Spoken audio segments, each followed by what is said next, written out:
ഭയഭക്തി ബഹുമാനമില്ലാതെ സാമൂഹിക രാഷ്ട്രീയ വിമർശനം നടത്തിയ കലാകാരൻ ജീവിതാനുഭവങ്ങളെ കാമ്പുള്ള സിനിമകളാക്കി സാധാരണക്കാരിലേക്ക് എത്തിച്ചു. ചെന്നൈയിൽ രജനീകാന്തിനൊപ്പം സിനിമ അഭിനയം പഠിച്ചത് വഴിത്തിരിവായി. മമ്മൂട്ടിയുമായി ആത്മബന്ധമുള്ള നടൻ. സൂപ്പർ ഹിറ്റുകൾ കൊയ്തത് മോഹൻലാലിനൊപ്പം. സിനിമയിൽ മാത്രമല്ല, കൃഷിയിലും മാതൃക സൃഷ്ടിച്ചു.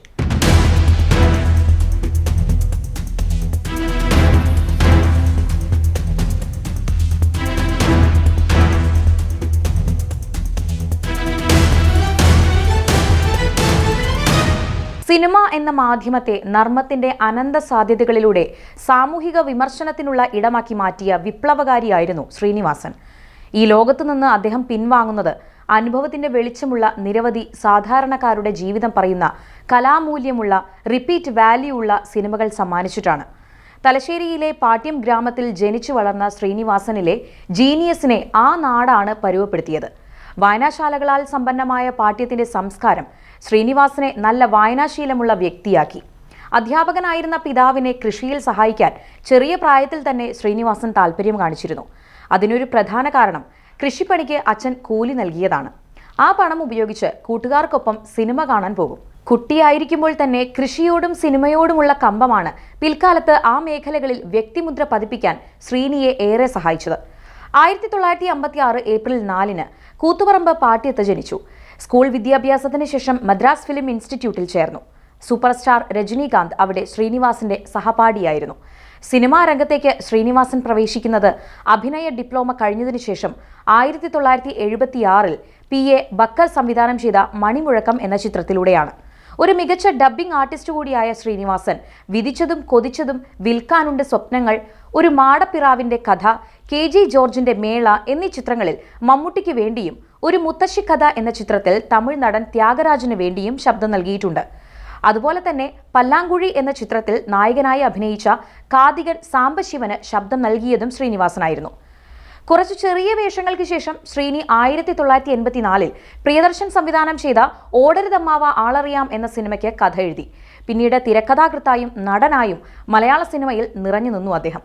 മോഹൻലാലിനൊപ്പം പ്രധാന വേഷത്തിലെത്തിയ ചിത്രങ്ങളെല്ലാം മലയാളികൾ സ്വീകരിച്ചു. ഒരു കാലത്ത് മലയാള സിനിമയിലെ ഹിറ്റ് കൂട്ടുകെട്ടായിരുന്നു ഇരുവരുടെയും. നാടോടിക്കാറ്റ്, പട്ടണപ്രവേശം, അക്കരെ അക്കരെ അക്കരെ, വരവേൽപ്പ്, മിഥുനം തുടങ്ങി ഉദയനാണ് താരം വരെ ഒരുപിടി സിനിമകളിൽ ഇരുവരും ഒന്നിച്ചു. സംവിധായകന്മാരായ സത്യനന്ദിക്കാടിനും പ്രിയദർശനും ഒപ്പമുള്ള കൂട്ടുകെട്ടുകളും കൊണ്ടാടപ്പെട്ടു. Aram plus Aram, Kinnaram, Boeing Boeing, Mutharamkunnu PO, Gandhinagar 2nd street, Mazha Peyyunnu മദ്ദളം കൊട്ടുന്നു, TP ബാലഗോപാലൻ MA, നാടോടിക്കാറ്റ്, മുകുന്ദേട്ട സുമിത്ര വിളിക്കുന്നു, പട്ടണപ്രവേശം, വെള്ളാനകളുടെ നാട്, വരവേൽപ്പ്, അക്കരെ അക്കരെ അക്കരെ, തലയണ മന്ത്രം, സന്ദേശം, അഴകിയ രാവണൻ, അയാൾ കഥ എഴുതുകയാണ്, ചിന്താവിഷ്ടിയായ ശ്യാമള, കിളിച്ചുണ്ടൻ മാമ്പഴം, ഉദയനാണ് താരം, കഥ പറയുമ്പോൾ തുടങ്ങി ഒട്ടേറെ ശ്രദ്ധേയ ചിത്രങ്ങൾക്ക് അദ്ദേഹം തൂലിക ചലിപ്പിച്ചു. നിത്യജീവിതത്തിലെ കൈപ്പേറിയ സത്യങ്ങളെ നർമ്മത്തിന്റെ മേമ്പൊടി ചേർത്ത് അവതരിപ്പിക്കുക എന്നതായിരുന്നു ശ്രീനിവാസന്റെ ശൈലി. മൂല്യബോധമില്ലാത്ത കച്ചവട സിനിമകളുടെ പടപ്പുകൾക്കിടയിൽ സിനിമയെ എങ്ങനെ ഒരു ജനപ്രിയ ബദലാക്കി മാറ്റാമെന്ന് അദ്ദേഹം ലോകത്തിന് കാണിച്ചു കൊടുത്തു.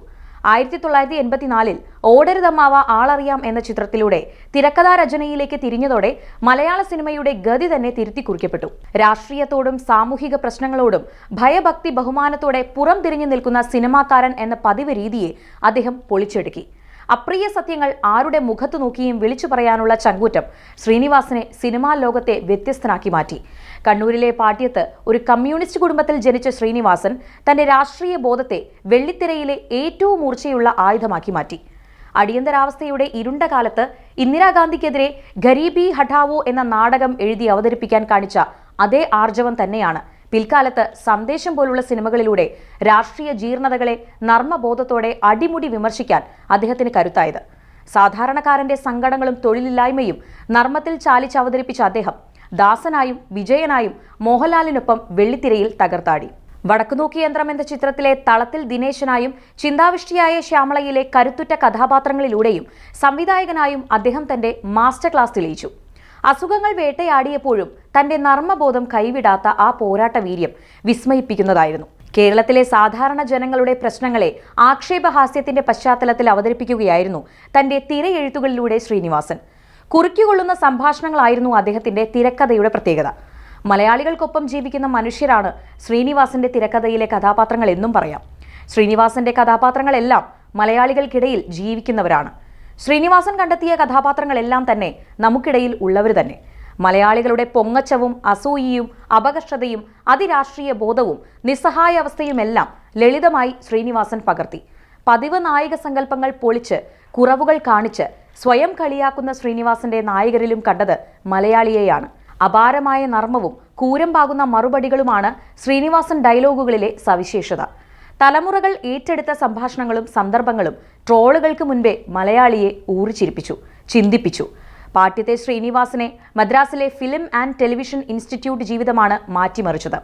രജനീകാന്ത് അടക്കമുള്ള പ്രമുഖർക്കൊപ്പം സിനിമാ പഠനം, പിന്നീട് അഭിനയ രംഗത്ത് ചെറിയ വേഷങ്ങൾ. പിന്നീട് കണ്ടത് ചെറിയ ശ്രീനിയുടെ വലിയ ലോകമായിരുന്നു. സത്യൻ അന്തിക്കാടുമൊത്ത് 15 സിനിമകൾ, മികച്ച കൂട്ടുകെട്ട് ഒരുക്കിയവരിൽ പ്രിയദർശൻ, കമൽ എന്നിവരും. സിനിമയ്ക്ക് പുറത്തെ ശ്രീനിവാസനും എന്നും ചർച്ചകളിൽ നിറഞ്ഞു. ചുവപ്പുകോട്ടയായ പാട്യത്ത് നിന്ന് അരങ്ങിലെത്തിയ പ്രതിഭയ്ക്ക് കേരളം എപ്പോഴും കാതോർത്തു.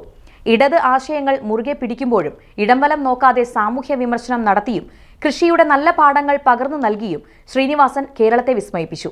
40 വർഷത്തെ സിനിമാ ജീവിതത്തിൽ ദേശീയ സംസ്ഥാന പുരസ്കാരങ്ങൾ അടക്കം നിരവധി അംഗീകാരങ്ങൾ. പക്ഷേ അതിനെല്ലാം അപ്പുറമാണ് ജനമനസ്സുകളിൽ ശ്രീനിവാസനുള്ള സ്ഥാനം. ഏതാണ്ട് 10 വർഷത്തെ ഇടവേളയിൽ 2 ചിത്രങ്ങളാണ് സംവിധാനം ചെയ്തത്. വടക്കുനോക്കി യന്ത്രവും ചിന്താവിഷ്ടയായ ശ്യാമളയും.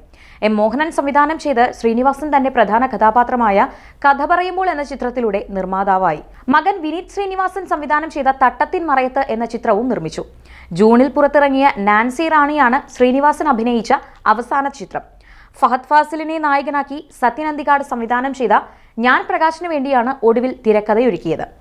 ശ്രീനിവാസന്റെ അസുഖം ഭേദമായി സാധാരണ ജീവിതത്തിലേക്ക് തിരിച്ചു വന്നാൽ വീണ്ടും ഒന്നിച്ചൊരു ചിത്രം ചെയ്യണമെന്ന ആഗ്രഹം സത്യൻ അന്തിക്കാട് പലപ്പോഴും പങ്കുവച്ചിരുന്നു. വിമല ശ്രീനിവാസനാണ് ഭാര്യ. മക്കൾ 2 പേരും സിനിമാ മേഖലയിൽ സജീവമാണ്. വിനീത് ശ്രീനിവാസനും ധ്യാൻ ശ്രീനിവാസനും പിതാവിന്റെ പാതയിൽ സംവിധാനവും അഭിനയവും ഉൾപ്പെടെ സിനിമയുടെ സമസ്ത മേഖലകളിലും കയ്യൊപ്പ് പതിപ്പിച്ചിട്ടുണ്ട്. മലയാള സിനിമയിൽ ഒരു യുഗത്തിന്റെ തന്നെ അവസാനമാണ് ഈ വിയോഗം. പകരക്കാരില്ലാത്ത ആ വലിയ ചിന്തകനും വിപ്ലവകാരിയും ഇനി മലയാളിയുടെ ഓർമ്മകളിൽ ചിരിയും ചിന്തയുമായി ജീവിക്കും.